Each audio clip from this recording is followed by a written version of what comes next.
ও না রহিম, তোমার লেখাপড়ার কাম সারা।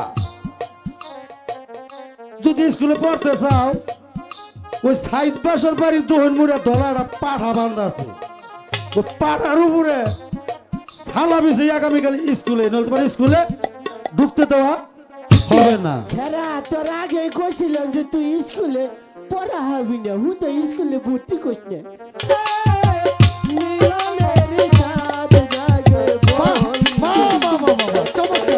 চমৎকার। এই বেয়াদব চেয়ারে বসে আছিস কেন? এই পরিষ্কার কর ভালো করে। হ্যাঁ ভালো করে হট বলছে। এই আলেক জন্টু, সুন্দর তোর কণ্ঠ, তোমারই সাথে মিলনেরই সাত জাগে বন্ধু। বন্ধু বিচিত্র অনুষ্ঠান শুরু করেছিস স্কুলে, তাই না?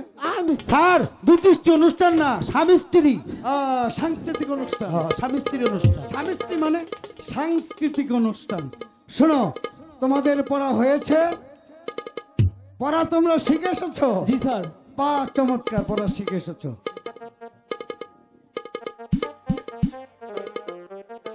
শোনো বাবা রহিম, ওহিম উড়ো, ওহিম উড়ো। জি স্যার। তোমার পড়া হয়েছে?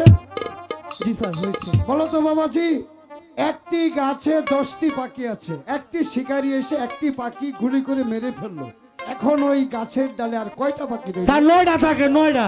কি করে তুই বুঝলি 9টা থাকে? 9টা একবারে চুপ কর বেয়াদব। বলো তো। স্যার, একটি শিকারী এসে যখন একটি গাছে শিকার করতে যায়, সেখানে নিশ্চয় তীর বা বন্দুক ছিল। বন্দুক দিয়ে যদি সেই পাখি শিকার করতে যায়, সেই শব্দে একটি পাখিও থাকে না সেখানে, বাহ, সবগুলো পাখি উড়ে চলে যায়। দুইটা আসাল, দুইটা গাইতে পাখি আছে না, না যায় না, দুটো না আসাল আমি দেখছি। আরে না, সবগুলো উড়ে চলে হ্যাঁ গেছে। গাইতে না যায় না, এখানে বই আছি। শোনো, আমি তোমাদেরকে লেখাপড়া শেখাচ্ছি এবং তোমরা ভালো ছাত্র।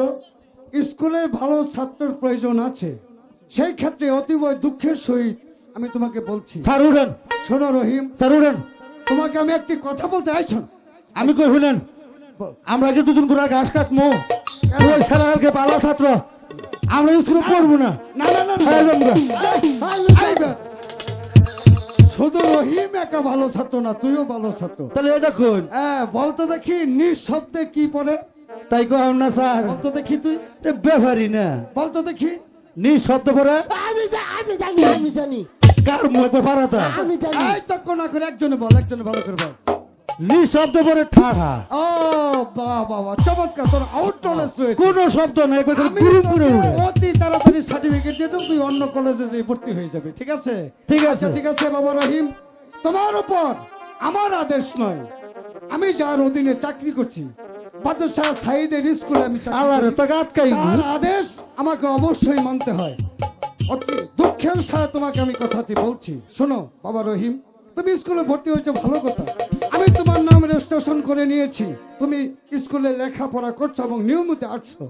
আগামীকাল যদি তুমি স্কুলে আসো, তাহলে তোমাকে উড়িয়াবাজ ঘোড়া এবং জরির জামা গায়ে দিয়ে তারপর স্কুলে আসতে হবে, নচেত তোমাকে স্কুলে ঢুকতে দেওয়া হবে না। এ আমার কথা নয়, এ হচ্ছে বাদশাহ সাইদের আদেশ। স্যার, তাই আমি তোমাকে বিশেষভাবে অনুরোধ করে বলবো, তুমি যদি উড়িয়াবাজ ঘোড়া এবং জরির জামা নিয়ে স্কুলে আসতে পারবে তাহলে, লেখাপড়া তোমার হারা গেছে, নচেত তুমি কখনো স্কুলে আসবে না। শোনো, আরেকটি কবিতা আমি তোমাদেরকে দিয়ে দিচ্ছি, কবিতা 4টি লাইন মুখস্থ করে আসবে।